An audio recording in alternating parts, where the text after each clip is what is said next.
என் நோக்கத்தில் நான் சரியா இருக்கேன், பிற உயிர் நான் நல்லா இருக்குன்னு நினைக்கிறேன், அதை நோக்கி நான் இந்த முடிவு எடுக்கிறேன்னு நினைக்கிறப்போ சாதக பாதக விளைவுகளை பற்றி நீங்கள் கவலைப்பட வேண்டும் என்ற அவசியம் இல்லை. பல குற்றங்கள் நடப்பதற்குண்டான ஒரே காரணம் என்ன தெரியுமா? இது என்னோடது, அவ்வளவுதான்.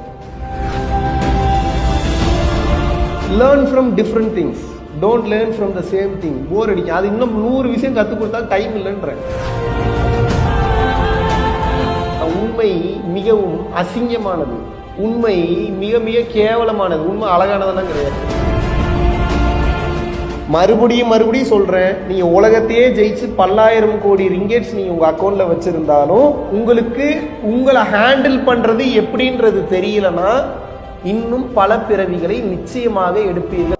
அவன் உங்களை பத்தி தப்பா நினைச்சிட்டு ஏதாவது மனசு கஷ்டப்பட்டானா அது பிரச்சனையே இல்லை. நியாயமான விஷயத்துக்கு புரிதல் இல்லாம உங்களை தப்பா எவனோ ஒருத்தர் நினைக்கிறானா அதை பற்றி நீங்கள் கவலைப்பட வேண்டும் என்ற அவசியம் கிடையாது. ஏன்னா இறைவனுடைய சட்டத்திட்டங்கள்ல அதற்கு தண்டனை கிடையாது. புரிஞ்சுதா?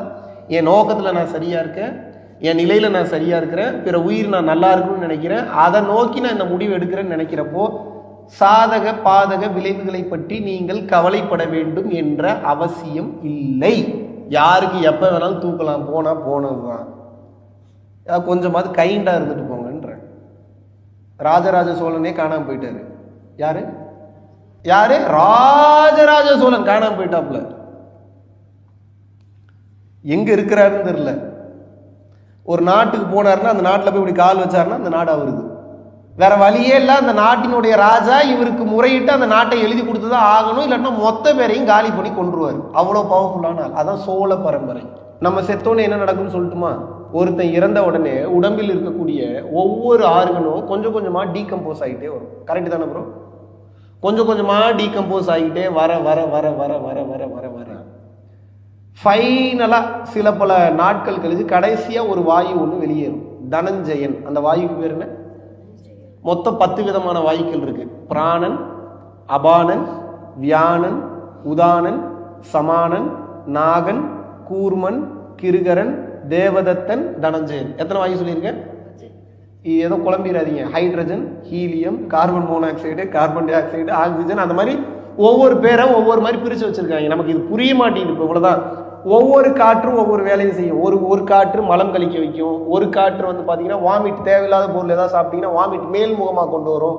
இன்னொரு காற்று ரத்தத்தை சீர்படுத்தி கொண்டு போகும். இந்த மாதிரி ஒவ்வொரு காற்றுக்கும் ஒவ்வொரு வேலை உண்டு. அதுல இந்த தனஞ்சயன்ற வாயு மட்டும் கிட்டத்தட்ட பல நாட்கள் கழித்து நம்ம மண்டையோட இந்த பகுதி இருக்குல்ல, இதை வெடிச்சு வெளியே போகும். என்ன பண்ணும்? வெடிச்சு உள்ளுக்குள்ள இருக்கக்கூடிய பாடியை மொத்தம் டீகம்போஸ் பண்ண வச்சு தனஞ்சயன்ற வாயு மட்டும் பிரிஞ்சு வெளியே போகும். இப்போ நீ அந்த தனஞ்சயன் வாயுவை பத்தி மட்டும்தான் யோசிக்கணும். என்ன யோசிக்கணும்னா, இப்படி இது பிரிஞ்சு வெளியே போகும்போது சைடுலயோ டென்சிட்டி பத்தாம எங்கேயோ சுத்திட்டு இருந்ததுன்னா பேயா சுத்திட்டு இருக்கீங்கன்னு அர்த்தம். இது நல்ல டென்சிட்டி பிடிச்சி இது இஷ்டத்துக்கு தன்னை ஆப்ரேட் பண்ற அளவுக்கு இதுக்கு கெப்பாசிட்டி பக்குவத்தை வாழும் போதே புரிஞ்சிருச்சுன்னா இங்கே சுத்தாது நேரம் மேலே போயிடும். மோட்சம், முக்தி.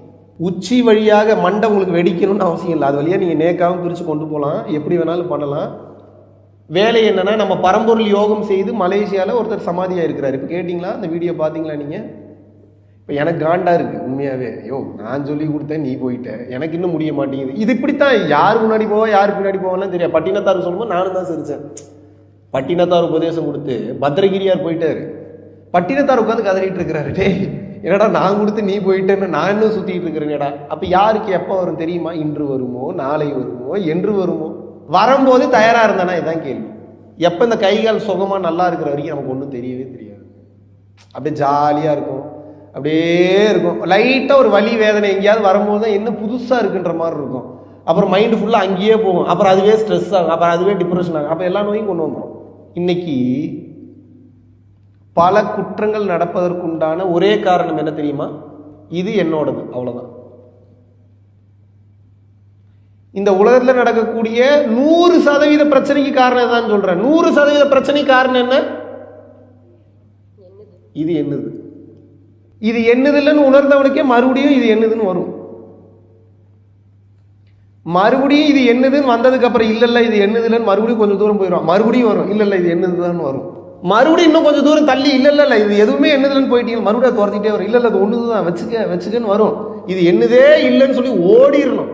நான் தான் சொல்றேனே, அனுபவத்தை பெற்றுக்கொள்வதற்காக தேடி தேடி ஓடுவேன், தேடி தேடி இழுத்து போட்டுப்பேன். ஏன் அப்படின்னா என்ன இருக்கு, அதுல என்ன நடக்கும். ஆனா அப்புறம் அதை ரிப்பீட் பண்ண மாட்டேன். அது தெரிஞ்சுக்கிறதுக்கு தான் அதை பண்றேன். தெரிஞ்சுக்கிட்டதுக்கு அப்புறம் அப்ப அதுக்கு மறுபடியும் அடி வாங்குறதுக்கா? புது அடி வாங்கலாம், பழைய அடி வாங்கக்கூடாது. நான் என்ன சொல்றேன், புதுசு புதுசா அடி வாங்குங்க, புது புது ஆளுங்கிட்ட அடி வாங்க. ஒரே ஆள்கிட்ட அடி வாங்கினீங்கன்னா என்னங்க அசிங்கமா இல்லையாங்க உங்களுக்கு? ஒரே ஆளவே இவ்வளவு நாளாக அடி விடுறது, அந்த மைண்ட் செட்ல இருக்கணும். Learn from different things, don't learn from the same thing. Bore அடிக்கும். அது இன்னும் 100 விஷயம் கற்றுக் கொடுத்தாலும் டைம் இல்லைன்றேன். ஒரு நாள் ஃபுல்லாக உங்களால் ரோட்டில் படுத்து கிடக்க முடியுன்றது உண்மைதான். அதுக்காக ஏன் எனக்கு காலம் ஃபுல்லாக ரோட்லேயே படுத்து கிடக்குறீங்கன்னு கேட்குறேன். அது ப்ரூவ் பண்ணாதீங்க. ஒவ்வொருத்தருக்கும் ப்ரூவ் பண்ண ஏதாவது அவசியம் இருக்கா உங்களுக்கு? என்னோட கைண்ட்னஸ், என்னோட கருணையை கேட்குறவனுக்கு எல்லாம் நான் ப்ரூவ் பண்ணிக்கிட்டே இருக்கணும். என்ன ஷோகேஸ் மெட்டீரியலா? This is the mindset. உண்மைன்றது எப்படி இருக்குன்னா, உண்மை மிகவும் அசிங்கமானது, உண்மை மிக மிக கேவலமானது. உண்மை அழகானதெல்லாம் கிடையாது. எவன் சொன்ன உண்மை அழகானதுன்னு? உண்மை மிக மிக வலியை கொடுக்கக்கூடியது, உண்மை மிகப்பெரிய பாதிப்பை கொடுக்கக்கூடியது, உண்மை தெரியாத இடத்தில் மிக ஆழமான இடத்தில் ஒளிந்து மறைந்து இருப்பது. நீங்க அதை போய் பிடிக்கிறதுக்கு நிறைய எஃபர்ட்ஸ் எடுக்கணும். You have to take many efforts in your life. நான் இருக்கிற இடத்துல இருந்துட்டே எல்லாத்தையும் பண்றேன்னா முடியவே முடியாது. இருக்கிற இடத்துல இருந்து பண்ணலாம். Mindset is more important சொல்றேன். எல்லாவற்றையும் இருந்த இடத்தில் அடையலாம், மாற்று கருத்தே இல்லை. But what I am asking you is, what kind of mindset do you have? என்ன மனநிலையில் நீங்கள் செயல்படுகிறீர்கள்? இதுதான் கேள்வி. மறுபடியும் மறுபடியும் சொல்றேன், நீங்க உலகத்தையே ஜெயிச்சு 10,000 கோடி ரிங்கெட்ஸ் நீங்க உங்க அக்கௌண்ட்ல வச்சிருந்தாலும்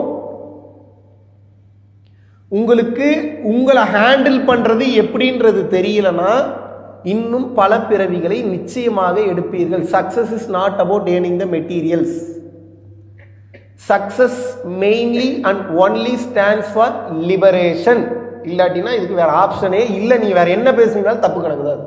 நபிகள் நாயகத்தை கல்லால் அடித்து துரத்தினார்கள். Yes or no? திருஞான சம்பந்தரை அசிங்கப்படுத்தினாங்க, திருநாவுக்கரசரை அசிங்கப்படுத்தினாங்க, இயேசுநாதரை சிலுவையில் அரைஞ்சாங்க.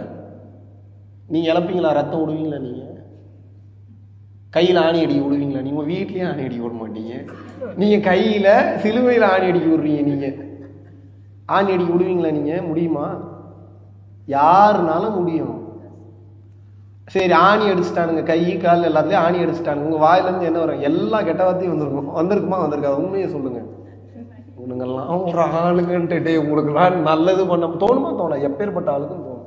எனக்கெல்லாம் தோணும். ஆனா அந்த மனுஷனுக்கு என்ன தோணி இருக்கு பாருங்க.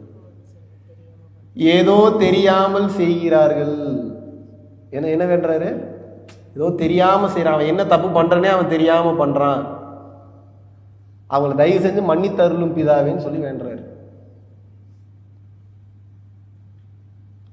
இது பந்தம் இல்லைனாதான் இந்த மாதிரி ஜெனரோசிட்டி வரும். இல்லாட்டினா இறைவா ஊரே நாசமா போட்டு என் பொண்டாட்டி மட்டும் நல்லா இருக்கட்டும் இறைவா, இறைவா எவன் வீணா போனாலும் பரவாயில்ல, என் குடும்பத்தை மட்டும் காப்பாத்து இறைவா. இப்படித்தான் போகும். இப்படி போனீங்கன்னா குடும்பம் நல்லா இருக்கும், தண்ணி கிடைக்காது, சாப்பாடு கிடைக்காது. புரியுதா உங்களுக்கு நான் என்ன சொல்றேன்னு? நீங்க வார்த்தை இல்லை கேள்வி கேட்டு இறைவனை லாக் பண்ணலான்னு நினைக்கிறீங்க. உங்களுக்கு அதே வார்த்தையிலேயே ஆப்பு வச்சு விட்டுருவாரு. காலம் ஃபுல்லா இறக்காத வர வேணும்னு கேட்குறீங்களா? சந்தோஷமாக வைத்துக்கொள், கொடுத்துருவாரு. சாப்பாடு தண்ணி இல்லாமல் சாவு விடுவார். மிகப்பெரிய புகழ் எனக்கு வேணும் இறைவான்னு கேட்குறீங்களா? புகழ் அனைத்தையும் கொடுப்பார், பின்னாடியே சேர்ந்து பஞ்சாயத்தையும் கொடுப்பார். நீங்கள் எதை கேட்டாலும் அதற்குண்டான ஒரு விலை என்பது உண்டு. அந்த விலையை கொடுக்காமல் உங்களால் ஒரு பொருளை அடைய முடியாது. அந்த விலையை ஏதோ ஒரு வகையில் நீங்க கொடுக்கணும்.